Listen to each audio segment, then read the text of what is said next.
안녕하세요 여러분, 저는 Jenny예요. Hello everyone, my name is Jenny, and today we're going to be talking about honorific forms, honorifics, aka 존댓말 continued, polite speech continued.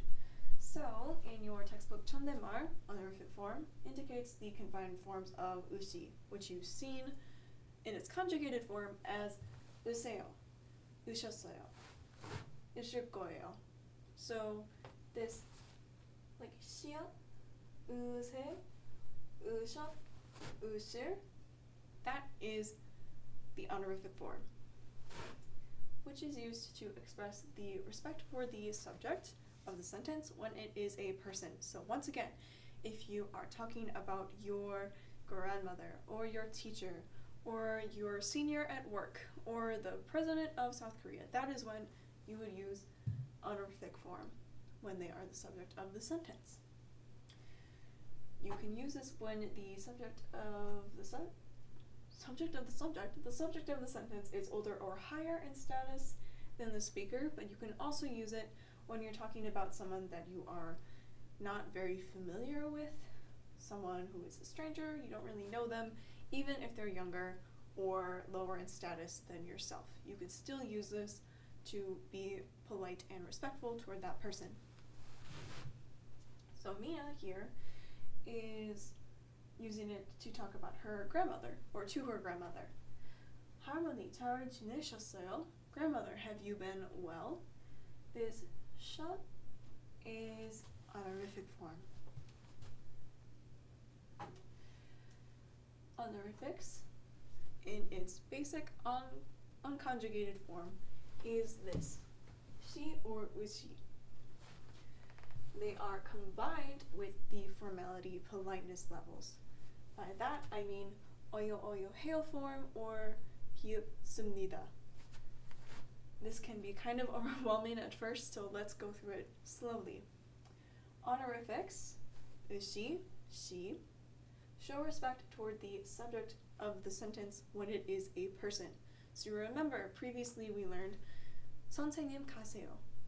You are not requesting that person, your teacher, to go somewhere. Instead, you are showing respect. Teacher is going. 선생님 읽으세요. Teacher is reading. Teacher reads. That is honorifics. Formality politeness levels are determined by your relationship with the listener. So whoever you're speaking to, you can mix and match these to suit the situation. So you can use formal polite style with or without honorifics. Without would be 읽습니다, 봅니다, 합니다. With honorifics, it would be 읽으십니다, 보십니다, 하십니다.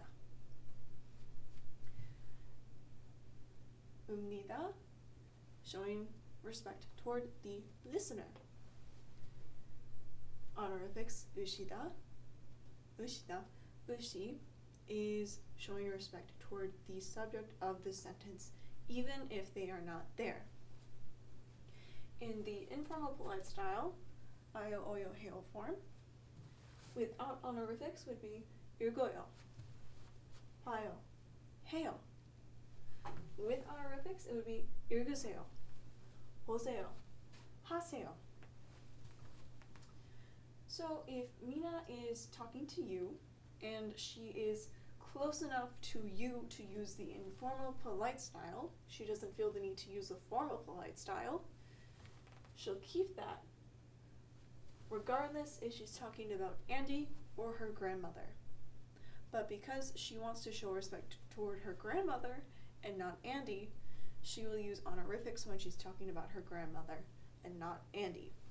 So Andy 씨가 영화를 봐요. Andy is watching a movie. 할머니께서 영화를 보세요.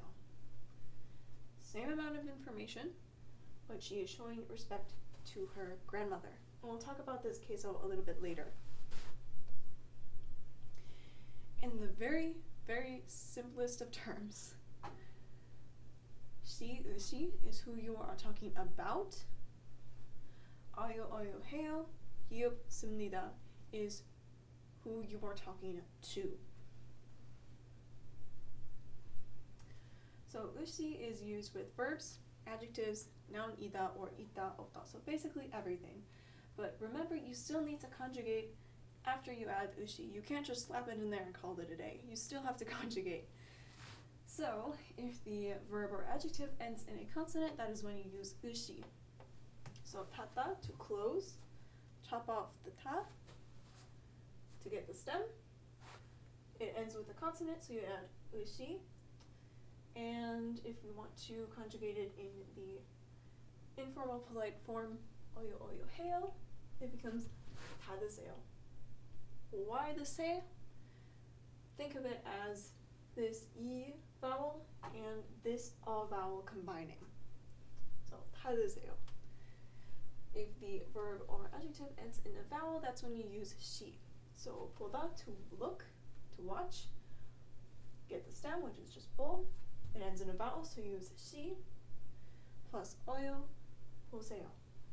Again, you're kind of just combining this a and e vowel to get the a that you see here. Don't think about it too much, don't let it stress you out. It's a lot of information to take in all at once. Noun plus ida. If your noun ends in a consonant, you can use ishi.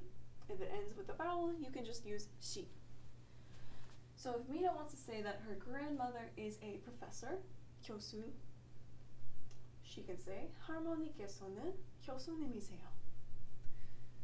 이세요 is 교수님, professor. 할머니께서는, which again, we'll talk about this 계서는 situation a little bit later. If she wants to say that her father is a 작가, and 작가 is author, she could say 할아버지께서는 작가이십니다. So notice here, she uses the yo form. So maybe she's talking to Andy. If she switches to using a 십니다 form, maybe now she's talking to her professor. This is determined by who she is talking to. But she uses honorifics because she's still showing respect to her grandparents. Past tense is 으셨어요 or 으셨습니다. So, 걷다, to walk, becomes 걸으셨어요, 걸으셨습니다. 읽으셨어요, 읽으셨습니다. 가셨어요, 가셨습니다. 하셨어요, 하셨습니다. Future tense, 걸으실 거예요, 걸으실 겁니다. 읽으실 거예요, 읽으실 겁니다. 가실 거예요, 가실 겁니다. 하실 거예요, 하실 겁니다. Friendly reminder that when you are using 존댓말, you do still need to use the polite versions of these words. So 있다, when you're talking about being in a location, becomes 계시다. 먹다, you can use 드시다. You could also use 잡수시다, but people don't use that as much. 마시다 is also 드시다. 자다, to sleep, becomes 주무시다. 말씀하시다, for speak. 드리다, to indicate like giving. Yes, when referring to the location of a person, use 계시다 instead of 있다. Otherwise, you can use 있으시다. So 아버지가 거실에 계세요. Father is in the living room. 밖에 비가 와요. 우산 있으세요? It is raining outside. Do you have an umbrella? 같이 갈 수 있으세요? Can we go together? When a speaker shows respect to the receiver, 주다, to give, is replaced with its honorific form, 드리다. And this will be covered in the next lesson. So we're not going to focus on it too much. Just some examples here. 할아버지께서 저한테 돈을 주셨습니다. My grandfather gave me money. 할아버지께 선물을 드리고 싶어요. I want to give my grandfather a present. So if you're doing the giving, you use 드리다. If you are receiving, that is when you use 주다. But you can combine it with honorifics. Again, don't worry about this part too much right now because it will be discussed much more in depth in the next video. 디귿 irregulars. I'll just let you take a look at these. You have the lier irregulars, 비읍 irregulars, all conjugated a little bit differently, so just be familiar with these. 할아버지께서 공원에서 걸었습니다. Yes, okay.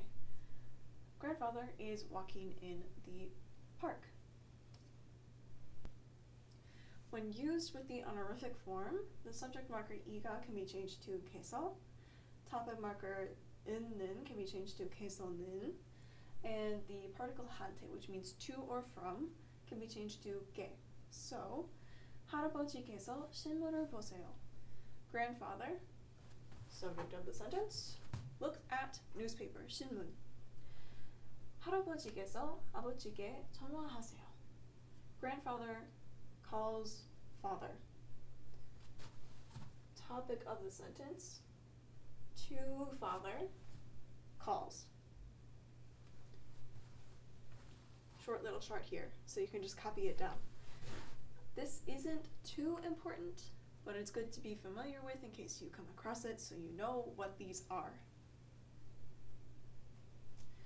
Noun plus 이다. So if Andy asks, 이분은 누구세요? 분 is the honorific form of 사람, which means person. Who is this person? Mia would respond, 이분은 제 할아버지세요. This person is my grandfather. 할아버지께서는 변호사예요. 변호사세요. 변호사. My grandfather is a lawyer. 께서는 topic. If Rina's boss, 사장님, asks 이분은 누구세요? She would have to use a higher politeness form. She could not use the oyo heyo form. She'd have to go up the next level. So she would respond, 이분은 제 할머니십니다. This person is my grandmother. 할머니께서는 친절하신 분이십니다. 친절하다, to be kind. 친절한 is the adjective modifying form that we learned previously. But if you want to add 의시 to it and be more respectful, it would become 친절하신. 친절한, 친절하신. Same thing, except one has 의시 added to it to show respect. My grandmother is a kind person. That is it for this very long and very dense video. 잘하세요. 다음에 봐요. See you later.